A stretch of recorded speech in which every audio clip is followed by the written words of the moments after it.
Bum bum bum ba-dum bum bum bum Oh, bum man, bum. Man, Man, man, man, man, Bum, bum bum bum bum. Go on, let's join in. Money, man, bum, bum, bum, bum. Bash Bros. This meeting is being recorded. Is that Dan or a smackhead? Yeah, I know, man. It's bad now. On a scale of 1 to 10, how much do you not want to be here right now? Well, to be fair, now I'm here. It's good. Yeah. We're not here to celebrate how shit I feel. We're here to celebrate how good you feel. Yeah, man, that's crazy. Do you know what? I don't actually know. No. It's just surreal at the minute. It doesn't feel like it's sunk in. That's amazing. I've just been walking around this week in a bit of a daze.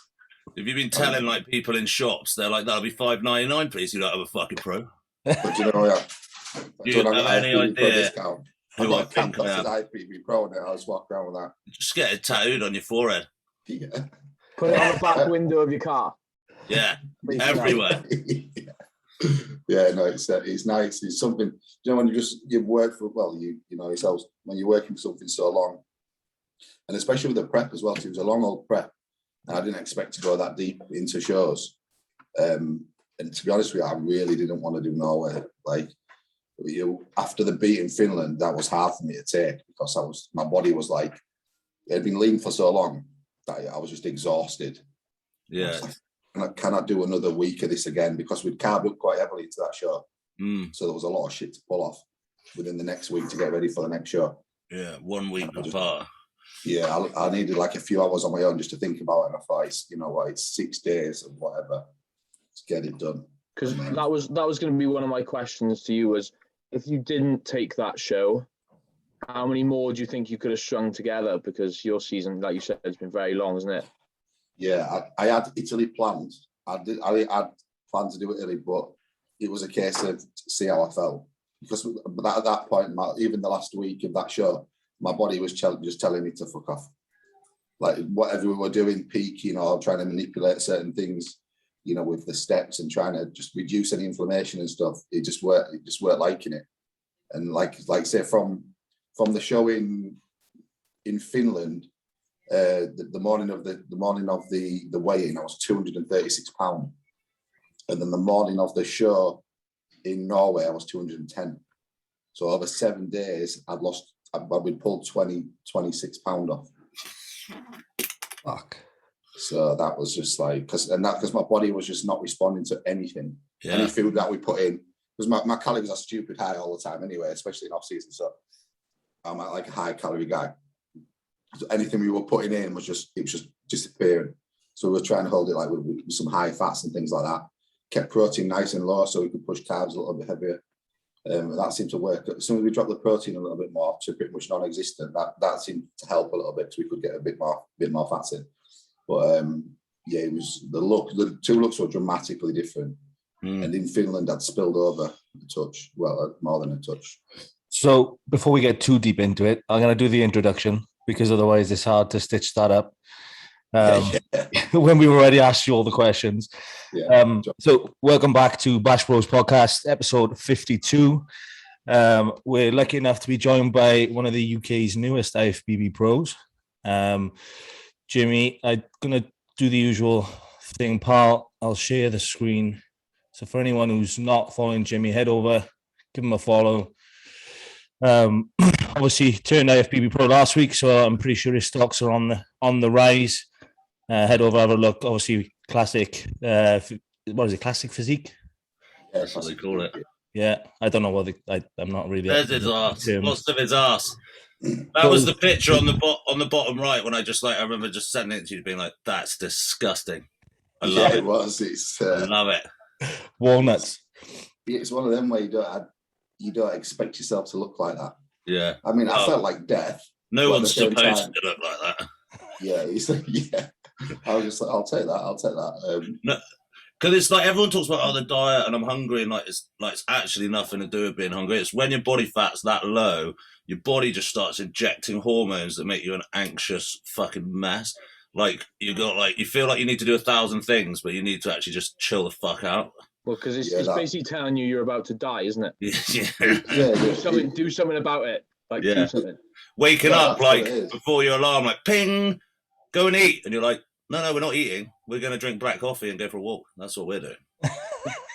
Right, before we go off topic, usual routine, Jimmy, give us a little rundown on what got you into bodybuilding. Obviously, your journey sort of in a whistle-stop tour up to now, I guess. Yeah, so I've actually only been competing for 3 years, actually. I've been bodybuilding ever since I was like 17, you know, in and out of a gym. And I started living like a bodybuilder, if you want to call it that, around 10 years ago. So I never wanted to compete until I knew I could win. So I went to the NABA show, the NABA first timer show, 5 years on the trot until I was confident I could win it. So I did NABA first timers 3 years ago.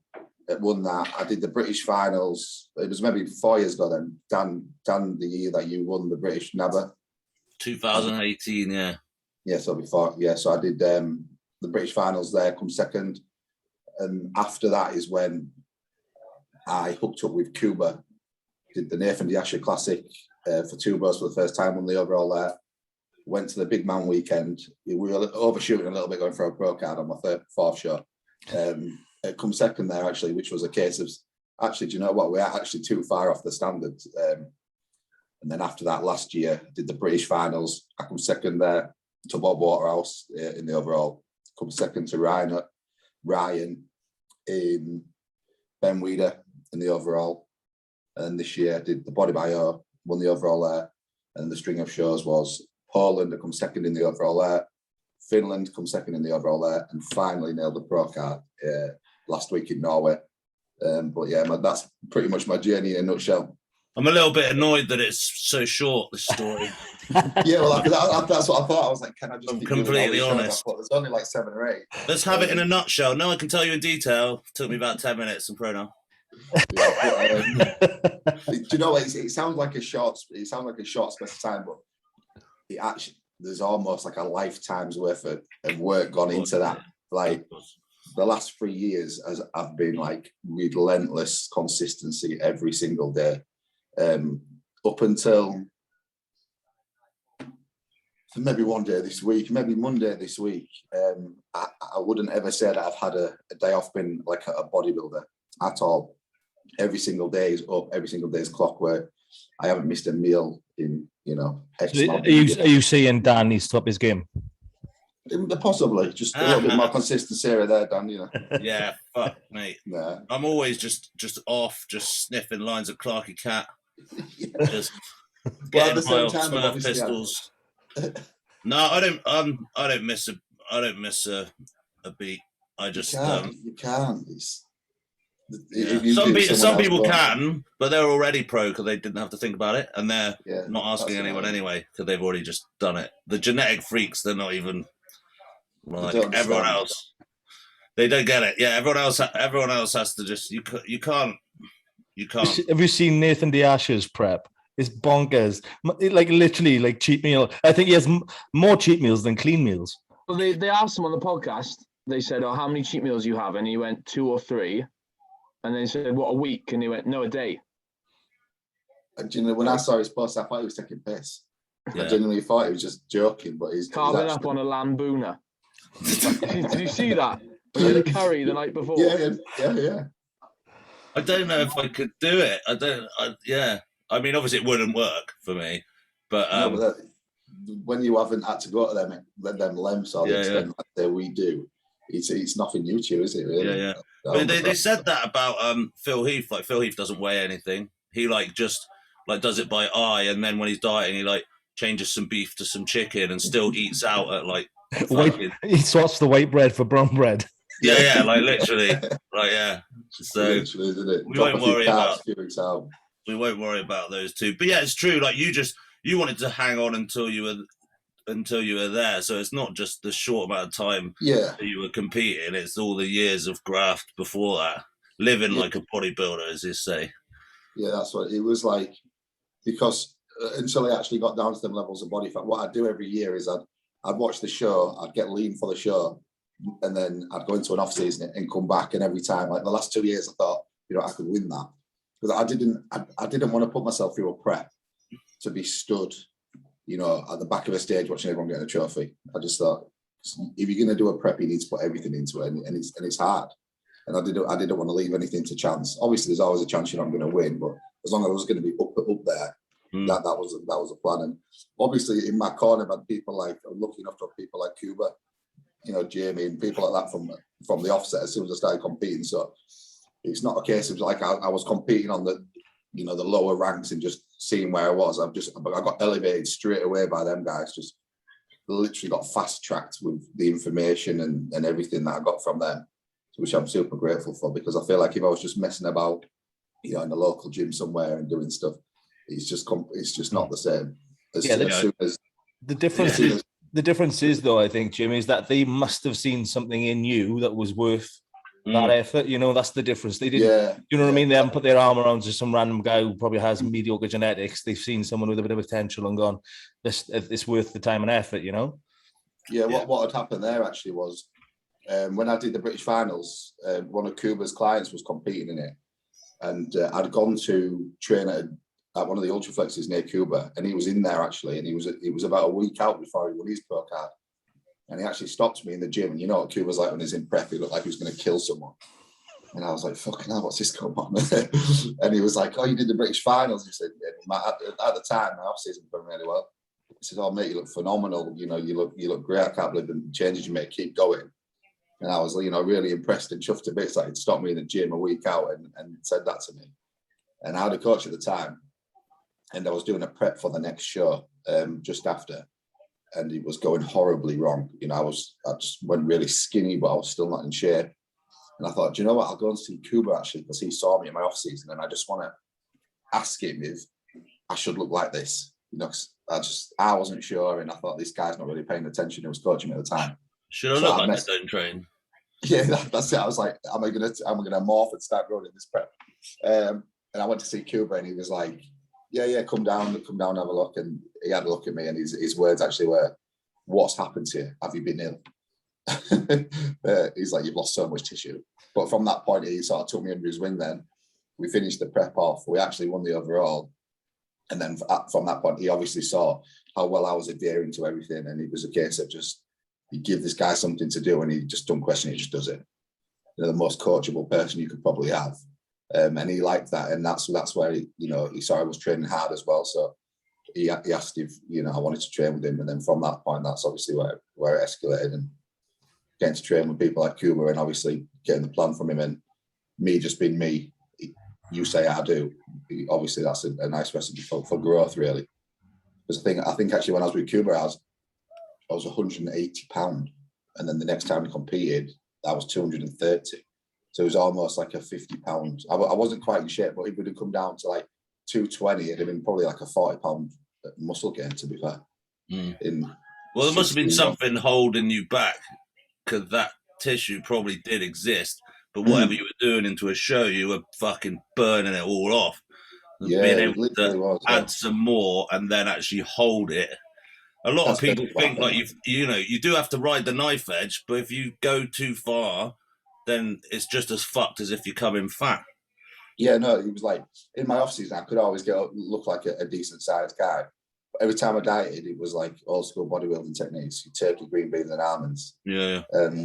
My first coach actually wasn't even like it was for the first time I got a coach was for a holiday for Ibiza, and I won't mention names, but I remember joining up. I was 19 stone when I joined this coach, and I'd pushed things in my off season. I was chunky, which takes some doing for me. And after 9 weeks, he got me down to 14 stone, so I lost 5 stone in 9 weeks. But what he'd done basically, he was giving me like an hour cardio in the morning, an hour cardio PM, and my food was so low.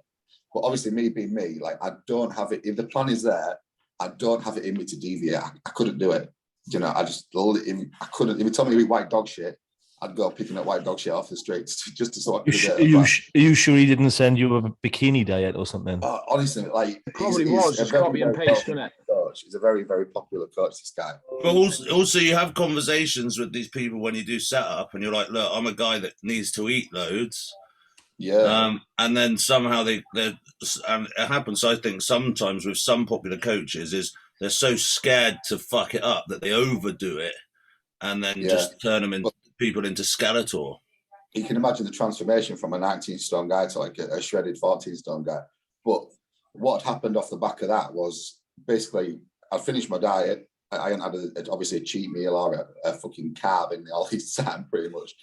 And I was like, right, dieting now, diet's over. And I remember going to the gym at like 3 o'clock in the morning so I could get my cardio done and go and pretty much just binge on shit. So first time I went to binge myself to death that night. And then the next day we flew to Ibiza.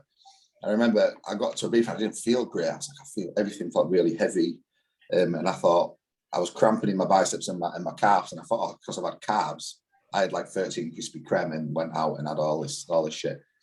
And basically what had happened is it depleted me so much that my potassium was non-existent. And when I'd eaten some carbs or some sugar, it pushed the remaining potassium in my muscle out into my bloodstream. And I actually went hyperkalemic and I was paralyzed from the waist down and from my shoulders down, so I couldn't physically move. So I was in hospital for two weeks in Ibiza and then a week again when I got back to the UK with severe hyperkalemia. And my CK score after 2 weeks was still 29,000. What does this guy's name rhyme with, just in case? Do you know what? I can't say because he's so popular. He's so popular. He had me doing like 2 minutes fast and 1 minute slow cardio. So if anybody knows his sort of style, that's what it was. You'll do like 1 minute hard effort, and then 2 minutes back off. So you didn't exactly go on the fuckathon Ibiza trip you were hoping for. And I had nothing. But the worst thing was it was the sugar or the carbs that kept emptying me potassium. So I'd go in hospital for the first day, they'd bang me full of potassium. And I'd be able to move again. So I'd be like, right, I'm on holiday, I'm going, see you later, sign the waiver. Head out while I'm waiting for the taxi. I'm in the vending machine eating loads of chocolate and shit. So all I'm doing is re-giving myself hyperkalemia again. And the massive insulin spike. So yeah, I literally got back to the hospital, up back to the hotel and was like, yeah, I need to come back again, I can't move. So these guys thinking, I'm drugged off my tits on like ketamine or something, so I can't walk.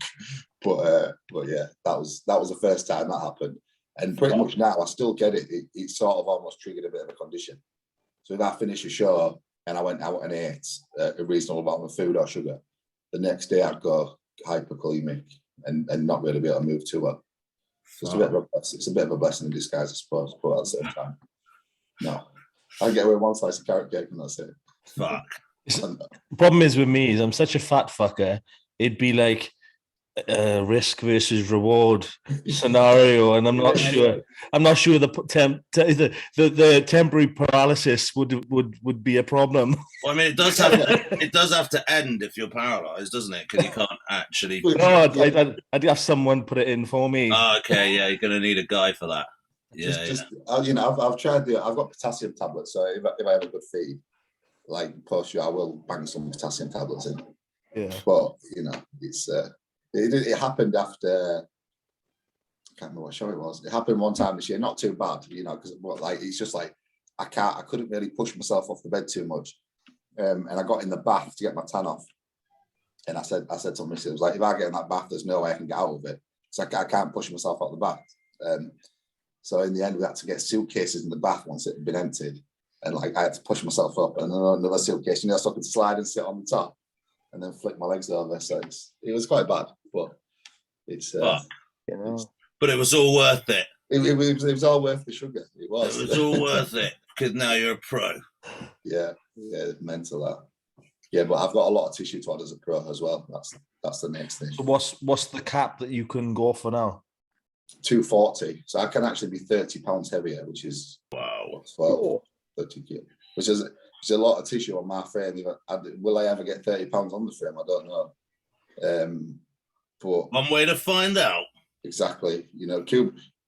Cuba's coaching me now, so he's quite. I'm back with Cuba. He's quite optimistic that we can put a lot of tissue on. But for me to even be 210 this year, my off season I was 270. So I'm going to have to be 285, 290, something like that as a classic, which is very weird. Do you have a plan for a pro debut? Is it happening next year? Are you going to take a minute or? No, I think 2023. I think. Yeah, I think just the amount of density that I need to fill out. I mean, the shapes there and things like that. You know, the insertions there and the structures there. It's just a case of adding enough density to it to stand in a classic pro lineup. Because these guys are big. People don't think they're big, but these guys, like you just saw the Arnolds yesterday. Look at them, fucking hell. They're fucking massive. The whole class was going crazy, and then Chris Bumface fucking like just took it. He's a super heavyweight bodybuilder. Yeah, absolutely. Yeah, he is. He's this year he can be 240. So you see the size of the man. He's fucking huge. nuts. He must have bird bones, like literally hollow. The thing that Brian Jones, the guy, did he come 5th at the Arnold's? He looks huge, and he only weighs like 220. Yeah, it's a class for genetic freaks, really. Yeah, and some people just weigh more than others. Just how it is. Yeah. Can you give us an example, please, Dan, of someone who weighs more? I feel like Peter Pan. Probably. 305 today. What's your weight at the minute, Dan? What's happening there? I weigh about 3 strawberry punnets empty. Oh. It's around about there. No, I'm not that heavy. I think like I'll probably weigh in at just over 250. Probably.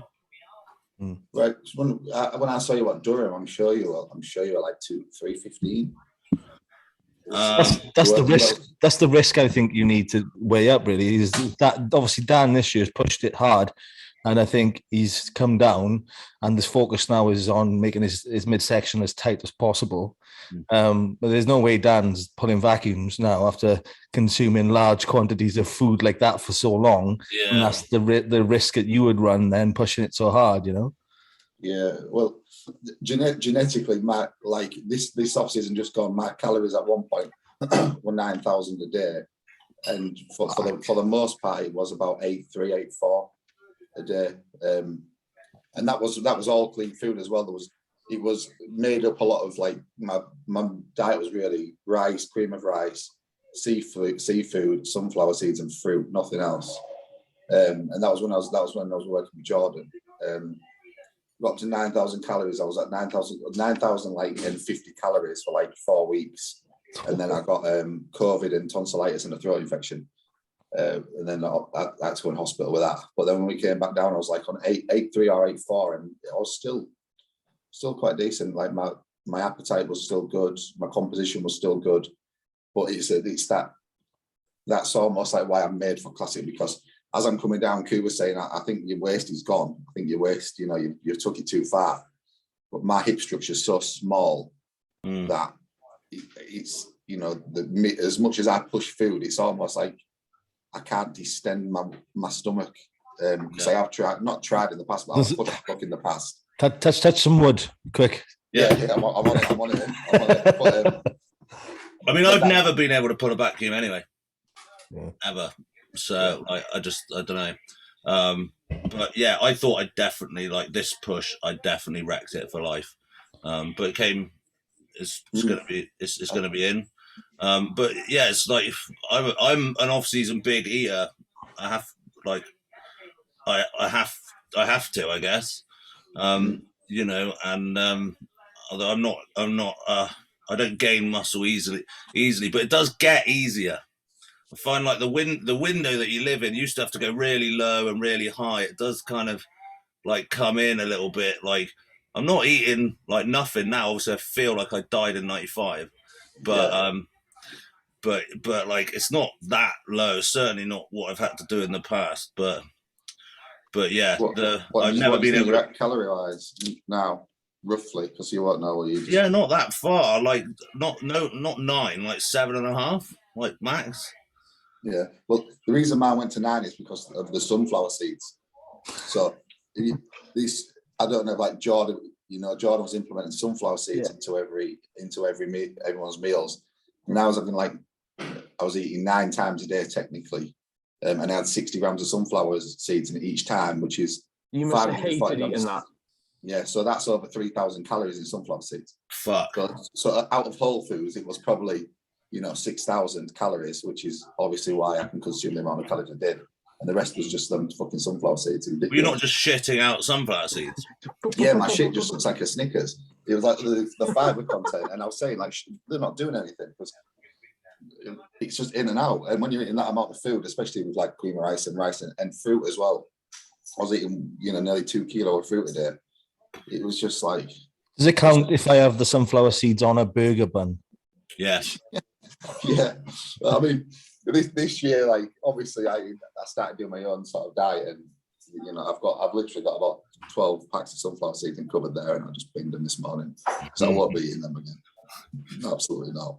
I think when you're bulking that far, like it doesn't actually, like the cheap food doesn't appeal anyway. Like you hate whatever the fuck it is, so it may as well be fucking sunflower seeds and salmon or whatever. Like, because you don't. There's nothing that like, a full Domino's pizza, yay! I'm like, no. I think, Jade, what do you have? I think I had 2 meals off planning last year. One was Christmas Day, and the other one was a Subway because it was my macros, and I went to a bodybuilding show and treat myself. Just when you're eating that much food, you just don't care for it. You just don't. It's like how early can I get up, and how early can I finish my meals? That's it.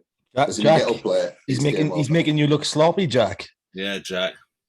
With what? You got to get up before you go to bed. Well, at one point, my calories were so high that we had to pull my meals down because I was getting, when in off season, it's difficult to get up, and I was eating 9 times a day with an intra and either side of my training. But I was finishing my last meal at 12. Well, no, sorry, my 5th meal at 12, solid meal. So I was having to get up at 2 in the night to eat my meal, which was 350 grams of mince, 150 grams of rice, 200 fruit, and 60 sunflower seeds at 2 in the morning. So I'm eating this, and then I've got to get back up at 6 to have my first meal. So, and after all this time, after 4 or 5 weeks of doing that, I was just obviously like a zombie, just falling asleep driving, just falling asleep, stood up, and I was like your sleep was shit. Yeah, and I had sleep apnea as well, and I was just, and I didn't want to. I felt like a pussy saying to Jordan, Jordan, I can't do it. But thinking about it now, he was just like fucking impossible. That's not exactly like getting up and having a shake. That's a big meal to be having. It's like in 350 gram portions of meat. How long did it take you to eat? I don't know. That meal was pretty easy to get down to mince and rice. I find I could eat quite easily. But did you manage to keep your eyes closed while doing it? That's what I'd pretty much do. I'd be eating and I'd fall asleep, and then I'd probably be sick in my mouth, and then start eating again. And it's got to go. It's got to go against all of your instincts, though. If you think about it, you're not sleeping because you've got sleep apnea, and then you're waking up to eat more food to get heavier and worsen the sleep apnea. Yeah, it was. People knew what we do. They think, "What the fuck are you doing?" And at times I did think to myself, what am I doing? And if you think about it, I was doing all that to be 210 pounds on stage, which makes it even worse. So, but at the same time, it showed me how much food I could actually eat, or how much, I could actually push things without before body composition got too sloppy. Where's the line on insanity, Way gone. Way fucking gone. Way. Do you know what? I think if there's when you're chasing something so hard, if there's a possibility of you changing into that next level or taking, the next leap up, I think we'd do anything. I think once you reach a level of doing a certain thing, the next level is what may look ridiculous to other people. To us, is only just one step up. Yeah, and it's. I'd do it again if he got me to the next level, absolutely. But what a hero! Cuba's like, no fucking chance. He's like, no way we're doing that again. Yeah, he's confident he can. He's known me for a long time. He's known my body for a long time, and he's obviously been educating himself constantly recently with John, and he's further educating himself all the time. So what we were typically doing before, he said the process has been much better now. So he's one thing I do struggle with, I don't know if any of you guys are the same, post-show, I'd struggle to switch off from this robot. When you're in prep, and I get up every morning and the goal is to be leaner and to be better and to be fucking undeniable, and you just got the blinkers on and nothing else matters, then all of a sudden, right, you're a pro, you've got your pro card, prep's over. I'm just like, I ain't fucking ready for that yet. So this week, I was supposed to have the week. I promised Jay, my missus, like we'd have the week off, and I wouldn't be a bodybuilder this week for the first time in X amount of years. And as it happened, she just opened a salon, so like it worked a really good week for it. So I went back on prep food. So I thought, what I'll do is I'll stay on prep up until the Arnold's, and I'll enjoy food with, so we've got guys competing. And then, when Jamie and Cuba finished, we were all going to go out and stuff. I thought, I'll do that so I'm nice and hungry. So I went pretty much back on prep from Tuesday, and like my body's just been like wank. And I sent my pictures to Cuba and Jamie, and they're both like separately, and replied saying, "Go and eat some food. You look like a boy." Like, withering away, and I was like, "All right, sound." So Cuba sent me a diet to eat, because otherwise I would undereat, just because it's just one of them things, isn't it? I struggle to break the. You've lost your shit. You've completely lost your shit. Yeah, I'm just eating. And that's unfortunately what's needed. Yeah, but the post-show, I think post-show blues is something that everyone who gets into that sort of regiment for so long, everyone experiences in varying degrees. I mean, at no point have I felt like I needed to get straight back on prep without having a show.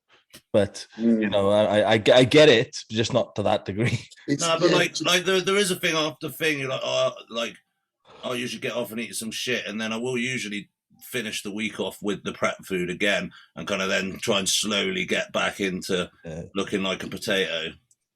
Yeah, that's the thing. In it, it's like all of a sudden now it's like I'm supposed to be the next level. So to me, eating off plan is a massive. I get anxiety because I feel like it's something I shouldn't be doing, or it's making me worse. When in reality, if anything, it's going to make me better. You just need someone else to tell you that. I need to be told. So when I literally, like, if Cuba said to me, "I want you to have a meal off plan every single meal today, and this is what I want you to have," fine. But I couldn't do it on my own. So when he said to me, "Go and eat," I said, "How big are we talking?" And he's like, "Eat two starters, a main, and a medium dessert." Like, I can deal with that. Because if he didn't say that, I wouldn't. I'd just, I'd still be here eating fucking fish. So this is the downside of the robot, is that you can't give you the freedom. It's like I have to ask him, tell me what to eat, and that's something I need to work on. I need to work on that massively.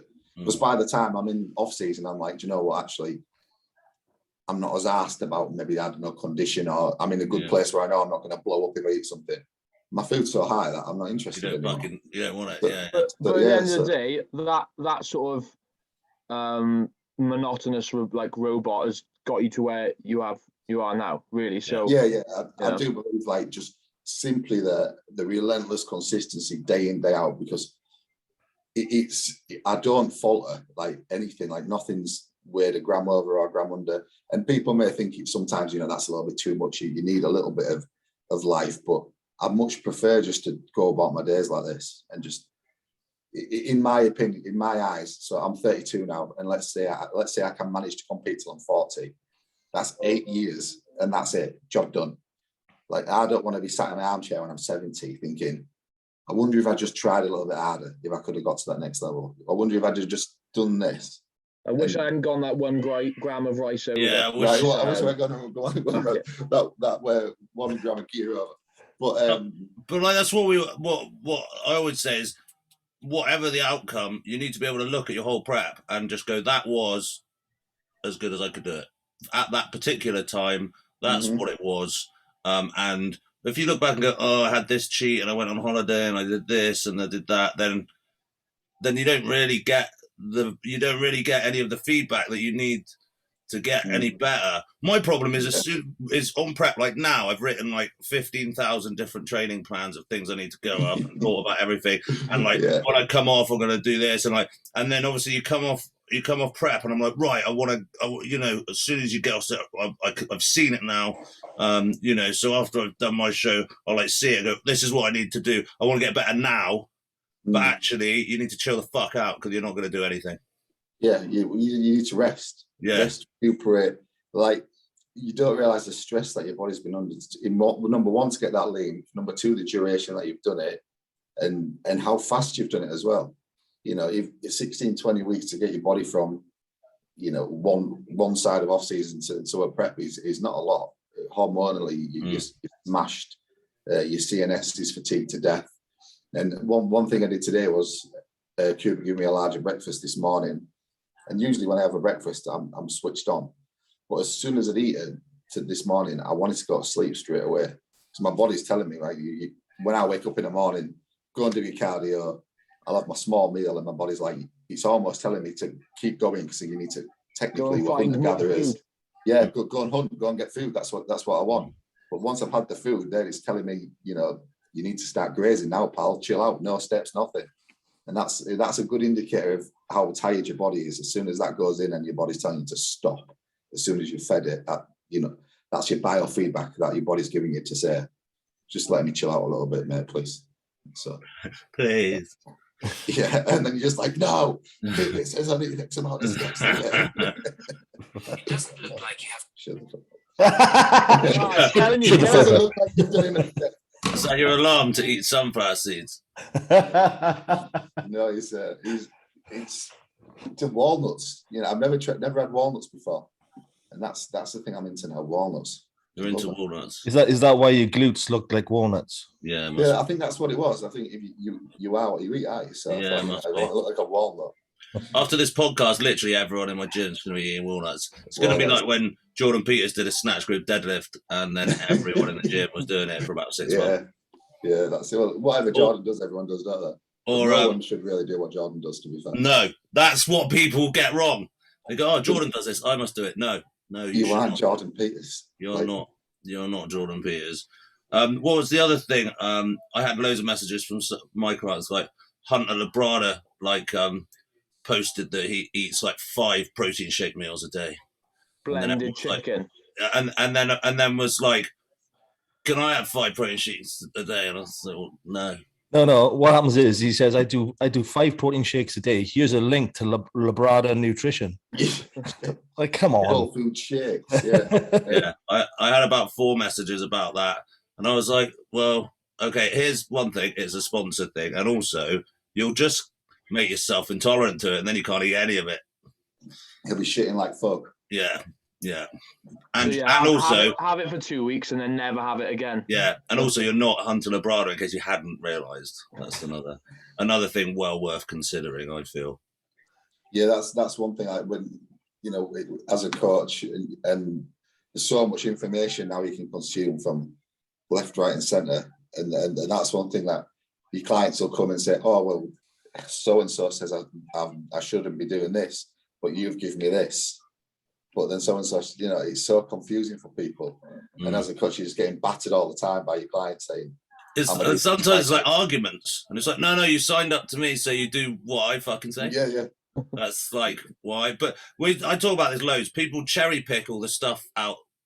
Like, that they want to hear. They want to hear. Yeah. 5 protein shakes, I can do that. That's easy. And just do steps, no cardio. Yeah, I can do that. And carb backloading, eat Krispy Kreme, and keto, so I can eat breakfast with bacon, and gonna get massive. Let's go.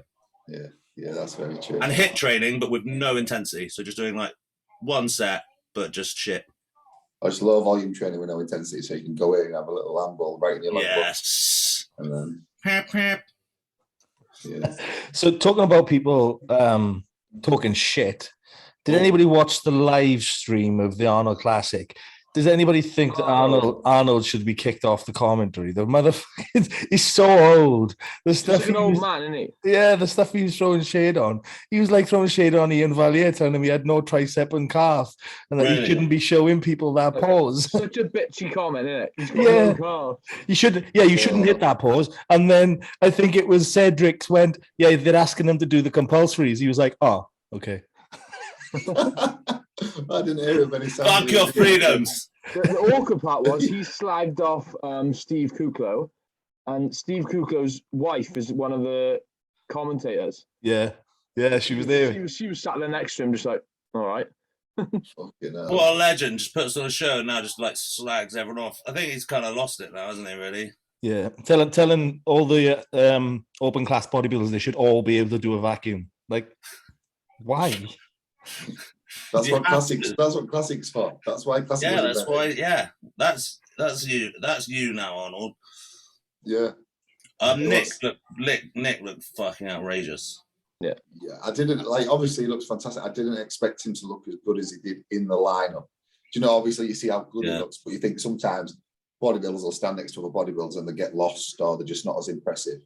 But he was like the opposite, weren't he? He was like, fuck. If he anything, looked disgusting. That's what I like about it. That's what he did. It looked, like, there's not really anything aesthetic about it. It's just, here you fucking go. Have that.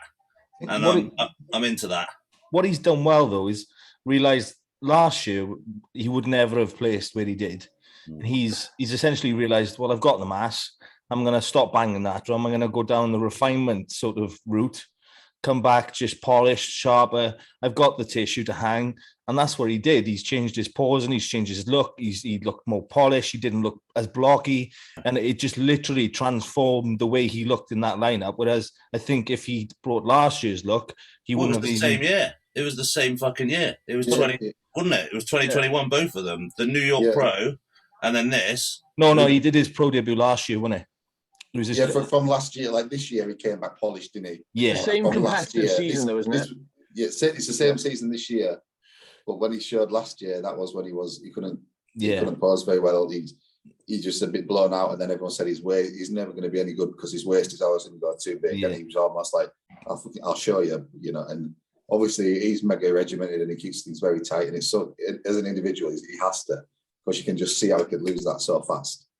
But the best thing with him is his knock was his midsection, and now it's probably his number one selling point. Like in the lineup, that was the first thing I noticed was his midsection compared to all the others. Like it's outstanding. Yeah, it's still like quite wide, but it's got the abs, and the others were kind of a bit washed out. Like Kuklo was like generally a little bit filmy, just all over. Like, I mean, fair play. Like he's, Steve's getting on a bit, and he's still getting like loads better, which is fucking. Like, he's a big guy, though, isn't he? He has to push he'll have to push a lot of food to keep that mass on in such a big frame. Yeah. Because if you hear people talk about him, the same person is huge.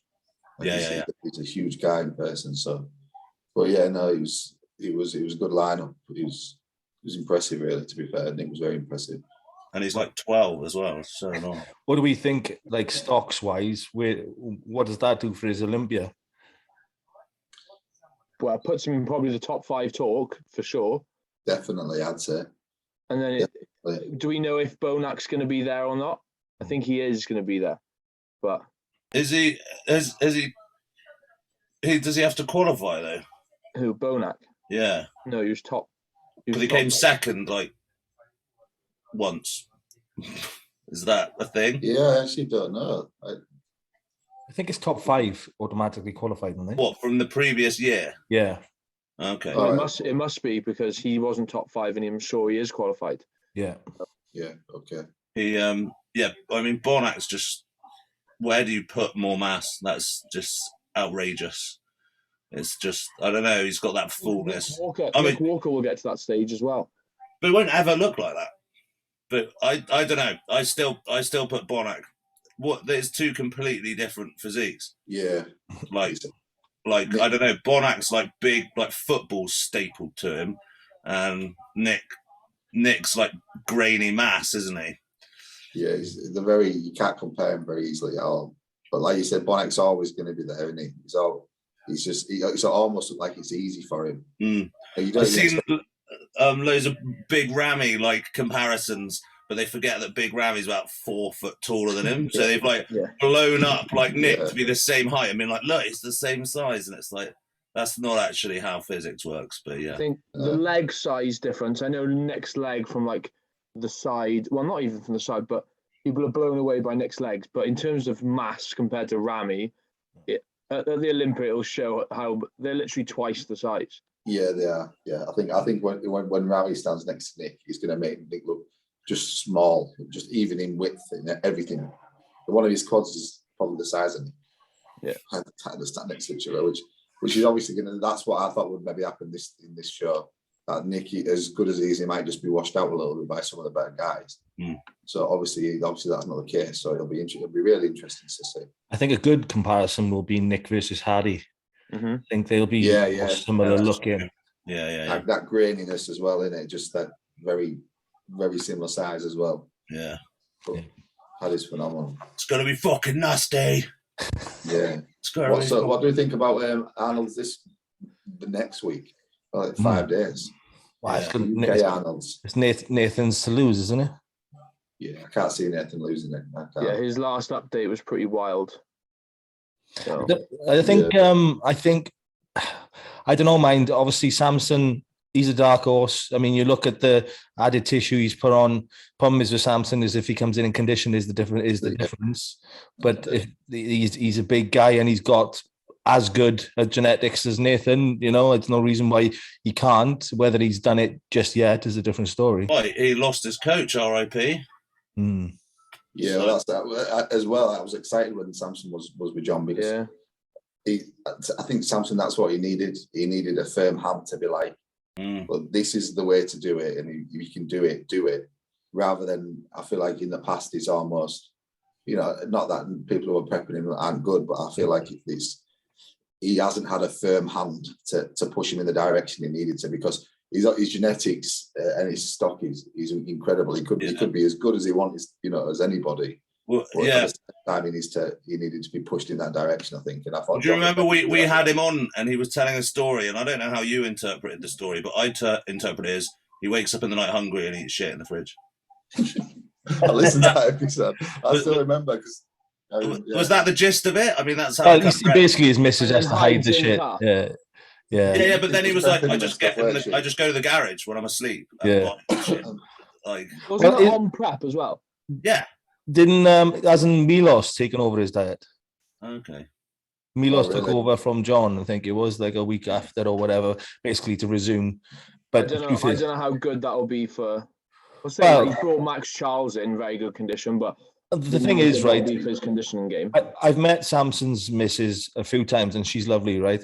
Obviously, I did Samson's first show with him, right? And I've met his missus, and they've been inseparable. And I get the whole thing. They've started the journey together, and it's been a tough one to sort of go and get someone else to take the reins. But you look at someone like Milos or John.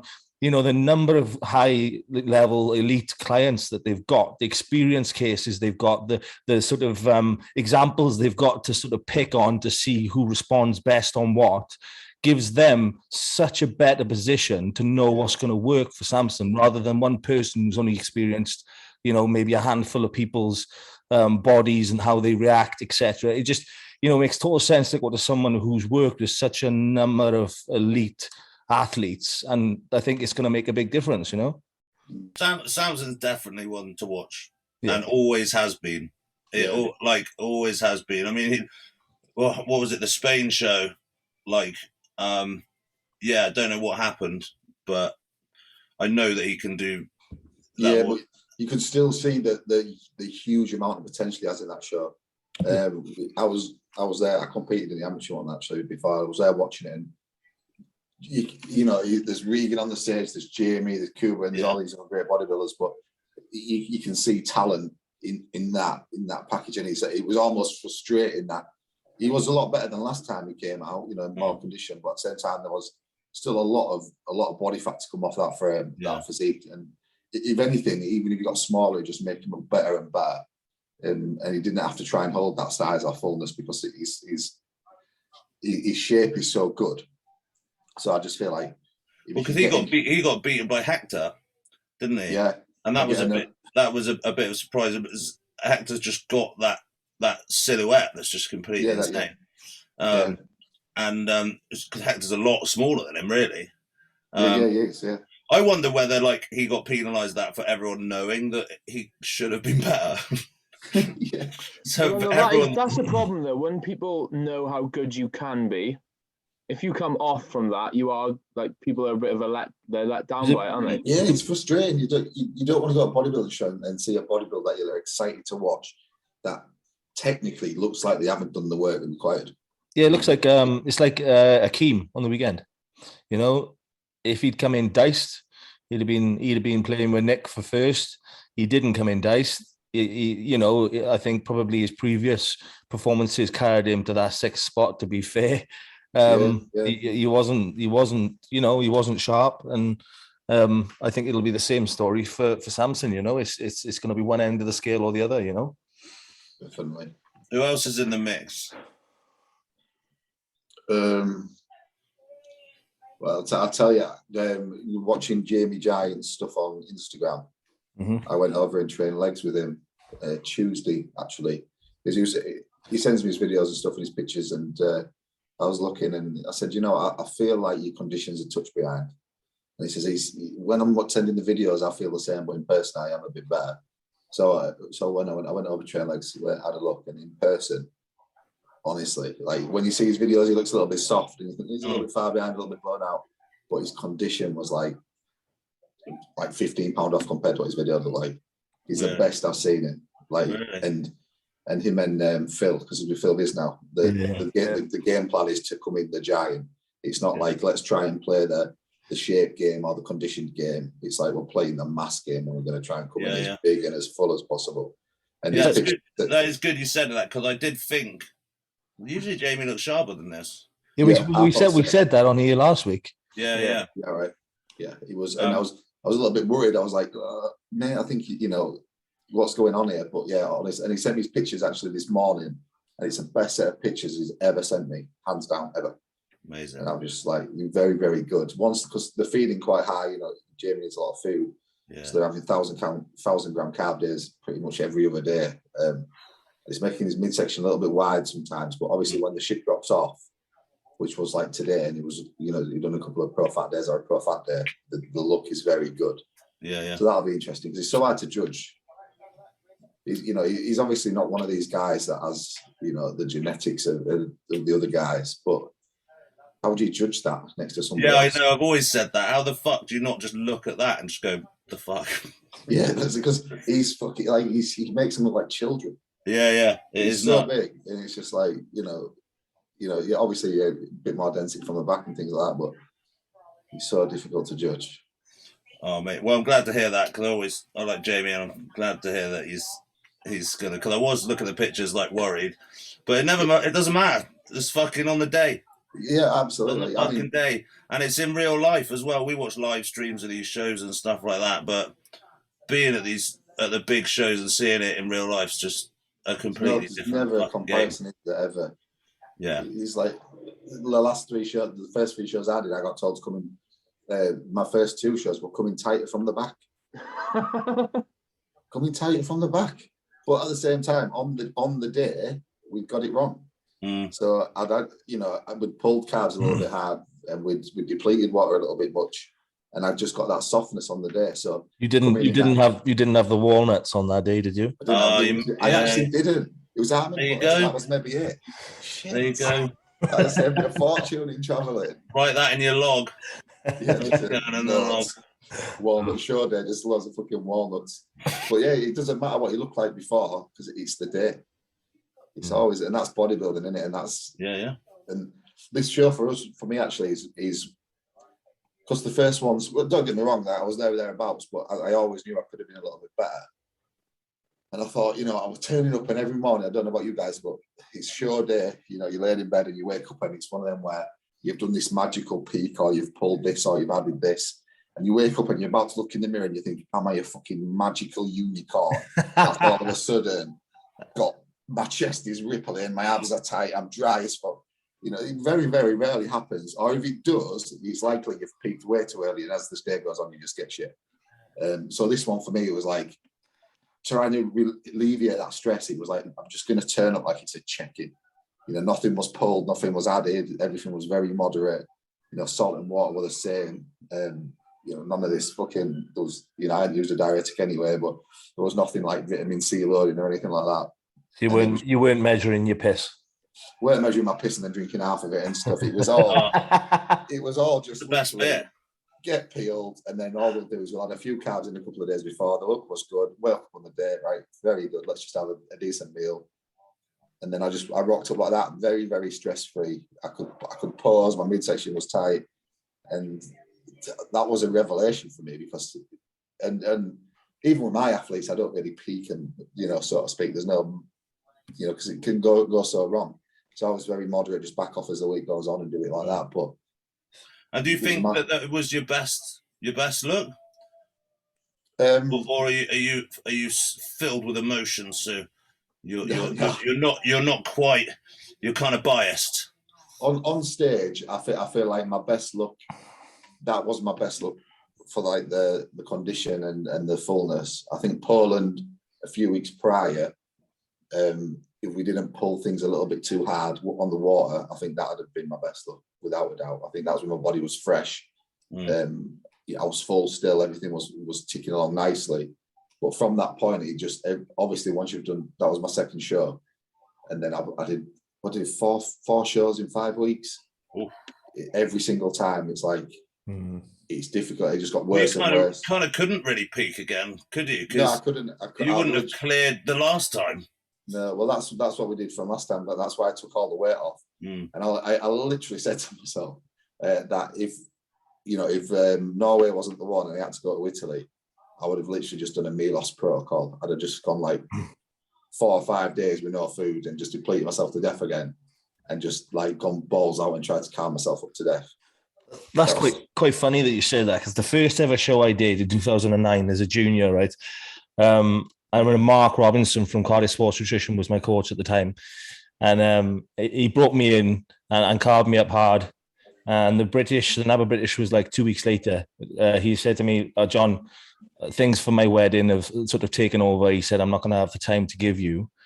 But instead of finding another coach, I thought, well, I've got the blueprint. So for like a week after the Welsh, I was still just holding mounds of water. I thought, obviously, first ever show, I thought I'll just carb up like I did for the Welsh. Did the same thing, turned up with the British. I literally looked like Michelin Man. It was hilarious. It was like a double carb load. Yeah, it was just like a water balloon. Like, what the fuck's going on there? Okay. Madness. Amazing. Right, so I obviously don't want to keep everyone too long because it's 9 o'clock at night. But this is the last time we're going to speak to the BPN before the Arnolds this weekend. Yeah. So obviously, without putting too much pressure on you, brother, how you feeling? What's the crack? What's your thoughts?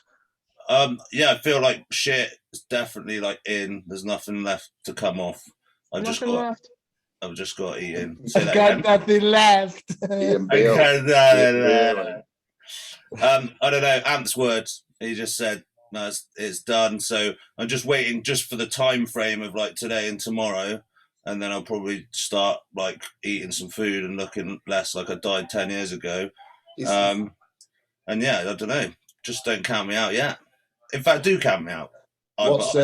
Sorry, I haven't heard this. What's Am's approach? I'd imagine is it, you just back yourself off like on this week for a couple more days and then carb up into the show 3 day for 2 days. I mean, usually I do like 2 high and then 2 off. So like we can carb, and then if there's spill, you can clean it up and kind of do an earlier one. Like nothing like magical, but it didn't. I mean, the last time was an absolute train crash anyway. Because I was trying to come in half baked and I just can't do it. It doesn't work. I don't look good half baked. And then I tried to carb up and drop 12 pounds in the last week, and I just looked like a fucking grandma's elbow. But that was okay because I just doing that to do this. Yeah. But I was obviously like not expecting to come 795th. But we went well. The number on your trunks that didn't the number of your players. But yeah, that's the usual protocol. But this time we're going to eat maybe a little bit slower over longer, and then have less time to clear spill, because I don't really spill. And I think just that one day I can either just hit a 0 day, or I can just put a little bit in, or whatever. I reckon is going to be enough time to clear anything that has gone wrong anyway. So I think that's so much better, especially somebody who needs a lot of food like yourself. Minimum of 1,000. That that you're going to cause a massive amount of inflammation anyway. Like, even if it's not through water, through spillage, from going extracellular or whatever, the inflammation in your gut is going to be enough to cause inflammation in general. Yeah. So doing it from the beginning of a week, dropping a little bit of expenditure, just slowly adding, and you can just keep adding small amounts then, rather than, oh shit, we need to put 1,000 grams of carbs in. It might be like, we're gonna do an extra 300 today. Over 6 or 7 meals is nothing. Yeah, I mean, it will be hard. And we did a test run. I put 1,400 in one day, and it held a little bit better. But then instantly, I just dropped 2 pounds, like the following day. So it'll be a little bit different. We're going to play it a little more by ear, and kind of do it. We'll probably do it the other way around though. Probably do higher to lower. It's better, isn't it? So then once it's off, if you are starting to go flat, then you can just put a little bit in. Yeah, exactly. You don't have to go too hard and hope it holds, because it's just going to pick off. I've experienced trying to carb up the night before, and it's just so fucking touch and go, and it doesn't seem to. A little bit of extra stress or whatever, and then you just look like. Yeah. But fuck knows, mate. Obviously, like, I'm in depletion. I'm fucking in that bit where when like there's no like real joy on it. You can't latch onto anything. I'm like, and I'm still going to work and teaching like students and having to be like the life and soul. Like, you've got a real job, haven't you? You've got a job. So like a real job. Yes, you don't spend it like this. Yeah. So it's hard, but I quite like having the job sometimes, because I can forget, and also like the post-show stuff. I do the show, I go straight back to work on Monday, like with something completely different, so I can pull like focus. Obviously, it would be good to be able to drop the hours a little bit and maybe try and do a little bit more bodybuilding life for the small amount of time that I have left. What, in bodybuilding or in life? Either or. Either or. First. But I do like I do kind of like having a job, but it's been fucking rough as well.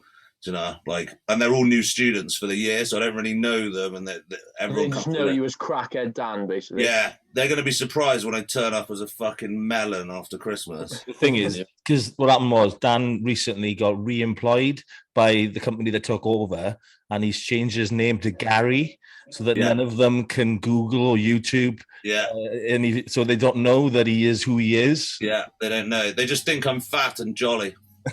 Get your alter ego. Yeah. Wear a wig. Go with a wig on. Yeah. but as far as the Arnold's fuck knows, mate, all I know is that it'll be like, if everything goes to plan, it'll be my best showing, and that's all I can do. That's all that is literally all you can do every time. Like, people whinging about placings or this or that or judging, like, you turn up the best you can be. Like, that's it. Yeah. You cannot grumble. If you're better than you were last time. Yeah. If you're only marginally better, then maybe you need to take a look at yourself and think, right, I've had a full year and I'm only just a little bit better. Yeah, well, I am fucking old. But if you've made leaps and bounds, then people think the good thing is, though, Jim, is that he doesn't have to count. He can count last time, and then he's going to be significant. that's what he was doing. Yeah, if I count last time, I think if I turned up actually upside down or inside out. Like through my butthole. Quickly, what do you think? What is your view about having to do a regional before a pro qualifier? I think you should win it. I think you should have to win it. I had this conversation, exactly the same conversation. I think you should have to win it. You should have to, like, you always, NABA and all that sort of stuff. You had to win your way in to get an invite. Yeah. Yeah, but it's a money thing. What's the Arnold? Cost me 230 quid or something, and anyone can just turn up. Yeah. Well, it's full. There was 600 competitors. I mean, I fucking hope not. But at least it's not in a tent. Yeah. Hey, we got to be careful now. Jimmy's a pro, so we can't tarnish him. The good thing is, if he's an IFBB pro... It wasn't a lot for me. Yeah. Yeah, the thing is it's less now. If he's already a pro, he's an IFBB pro league. It doesn't matter if he says anything controversial about the two. Let's go. Come on. Sleeves up, Jim. I mean,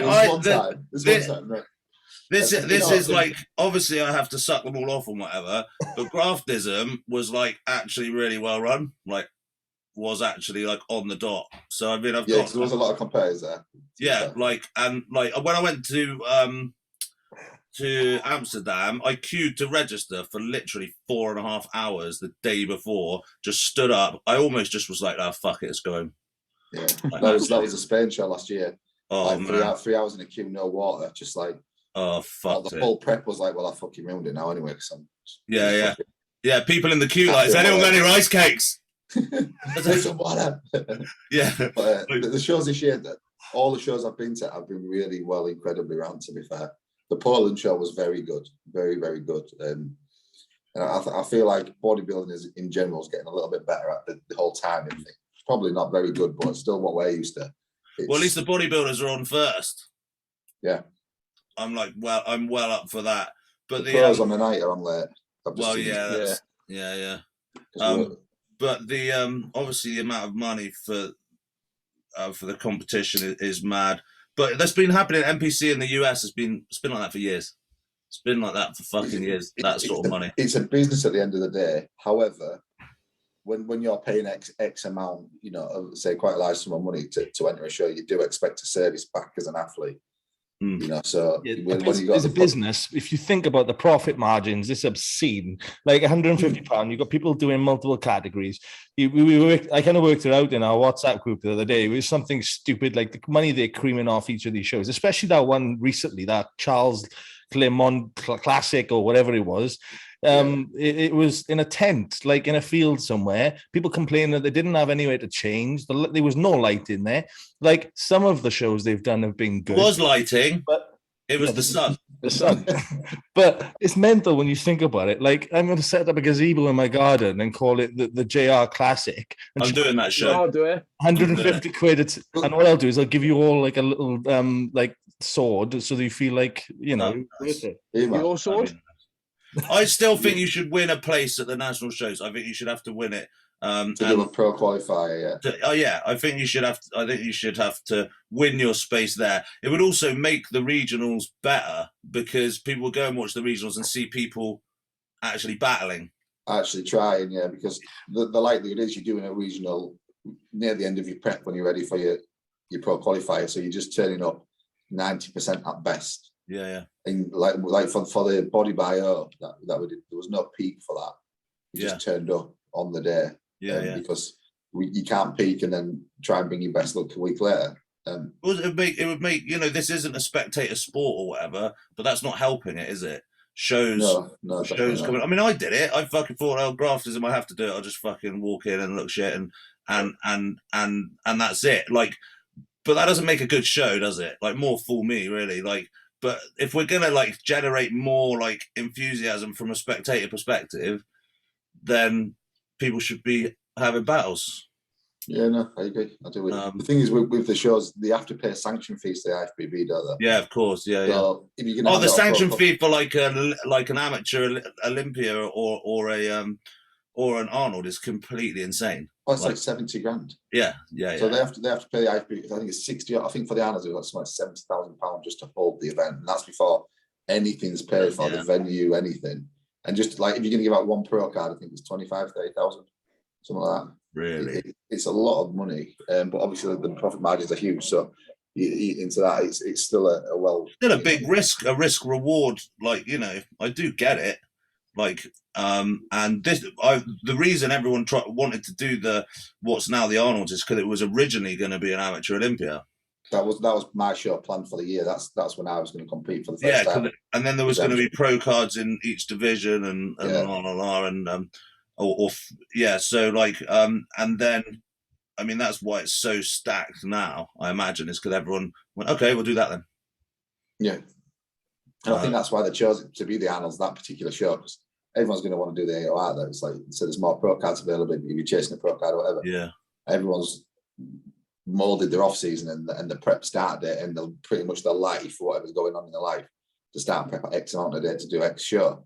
So they've obviously been clever about it and thought, well, we were going to turn any show into an Arnold's, we'll do it here.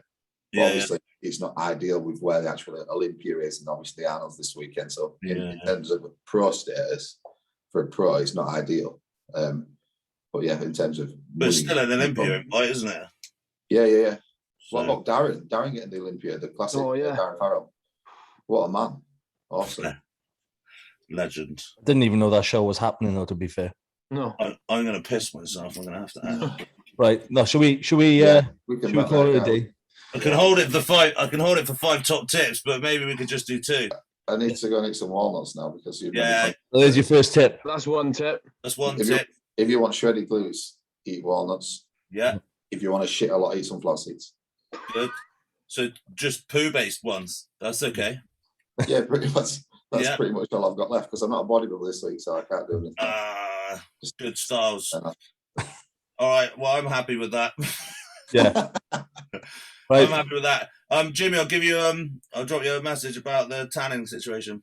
Yeah, so like I said, we have the tanning stuff in the apartment. We're staying with Jamie and Katie, so there's plenty of room to come in if you want tanning as much as you want, and we can even get you a dark tan. Like obviously it's a darker pro tan, so it's still pro tan. Yeah. But you know, it's I'll sort options something there, out. mate, if you want. I'll drop you a message. Start today, Dan. I think you need it. I fucking do, to be fair. Right. And get the why don't you walnuts have the in. tanners? Why didn't you use the Melatan, the nasal spray tanners? You should have used them. Because this is Because he the same. can't take anything up his nose. It's fucked now. It's the, Oh, yeah, what to be is fair, it? to be fair, just it's like falls out. it is a bit mutilated. I don't really have a septum like inside, but yeah, let's not do that. I love you. Congratulations. Thank you very much. to have you Thanks on, very much, man. guys. I appreciate it. Thank you, brother. I'll catch you soon, and the rest of you, fuck off now. Peace out. Oh.